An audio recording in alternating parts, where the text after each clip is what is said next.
Hello Ryan, it's Rob with a Photoshop tutorial. Hope you're alright. I'm going to try and go through a few basic tools to take you through your t-shirt project. So let's get on with it, shall we? So I'm going to just go ahead and open up Photoshop. And we're going to create a new document. So go up to File and New.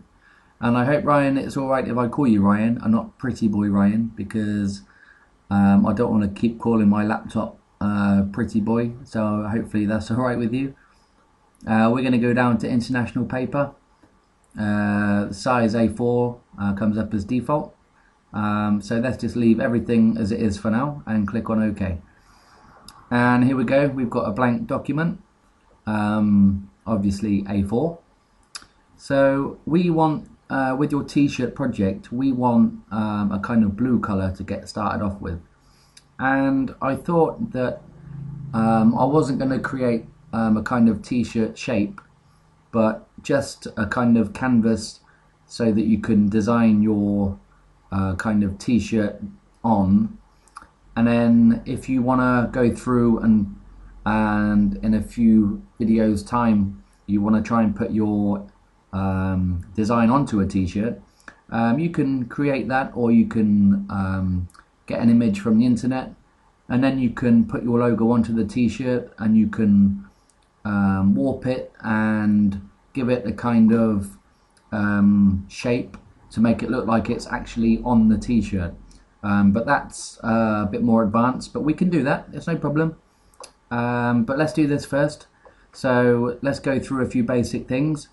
So the first thing we're going to do, and I'm talking quickly, I realise that my screen recorder is limited to 10 minutes, so I'll probably have to go through a couple of videos just to show you this.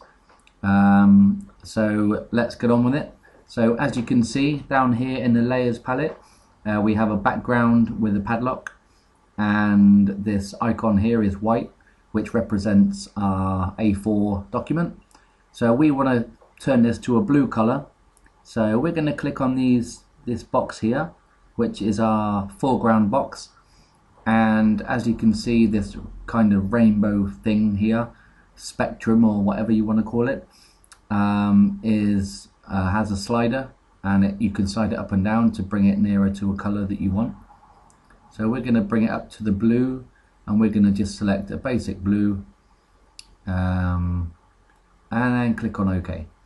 Now nothing happens yet, but the box here, as you can see, is got a blue color. So make sure this is your foreground, which is the box on top.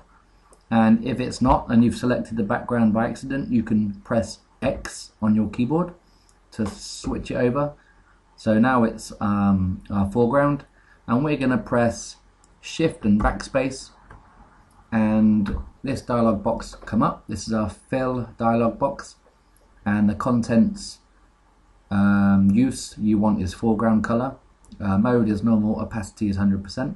So click on OK, and there we go, you have a blue document. Marvelous.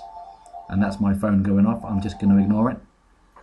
Okay, so the next thing we want to do is we want to create another layer. So down here in the bottom right hand corner, next to the trash can, is this kind of square icon, and this is the new layer icon. So just click on that, and by default the next layer that comes up is layer 1, and it's on top of your background layer. So if you're new to Photoshop, this is kind of the center hub of Photoshop, and everything is done in layers, and you can stack up as many layers as you want. You can put them in any order you want, but it's basically like if you think of the projector you had at school, where you put down something on the light which projected onto the wall or to some kind of board. Then when you wanted to put something on top of that, you can then put something on top and it will show it on top, but then you can add stuff to it, and you can take the layers off as well to change the image.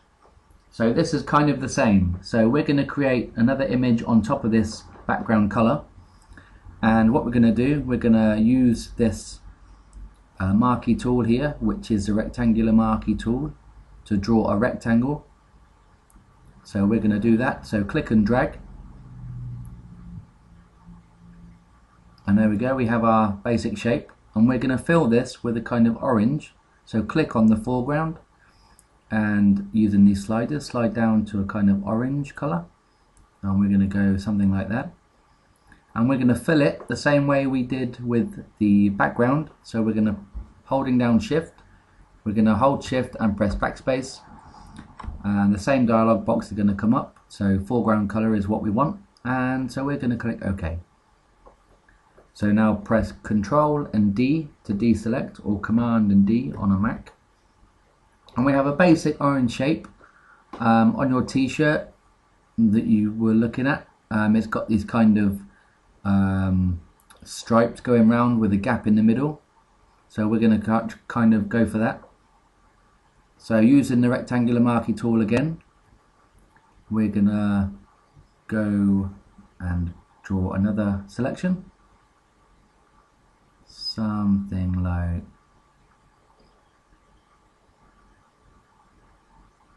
let's just get that more even. So holding the space bar, I can move the box.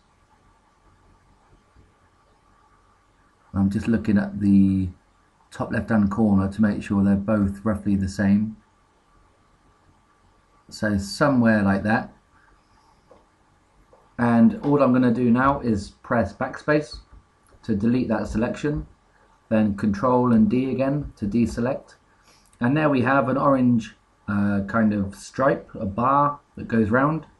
But the one on the t-shirt has a gap in the middle, so we're going to use the same rectangular marquee tool, and we're going to draw another box here, somewhere like that. And we're going to press backspace, then Control or Command and D to deselect, and we've created our first kind of shape. Great. And it's starting to look a similar design to your t-shirt. Excuse me, I've got a bit of a cold, I do apologise.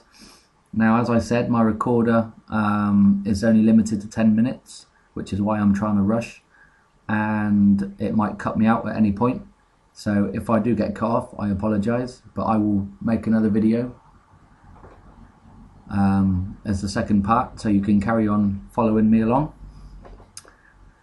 And so the next thing that I wanted to show you was how to create the text on a kind of angled position. Now we're going to create a path which the text is going to go on top of.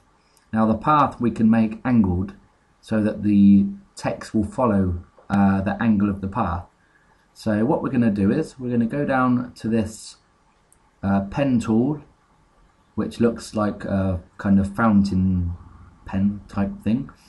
If you can't see it, it might be under some other shape like this point, but if you, it's underneath the hand icon, so if you click on it and hold it down, the pen tool is at the top, so click on that, and then we're going to click we're going to create a new layer first. So back to the icon next to the trash can, click it once,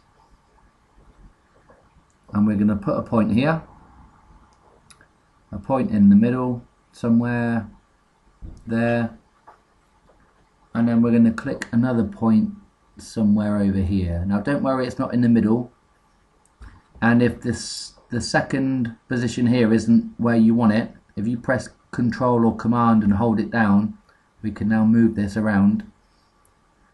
So I'm going to move it somewhere like that, somewhere there. Now don't worry about it being in the middle yet.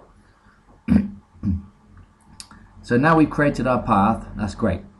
Now what we're going to do is we're going to click on the text icon, which is this T.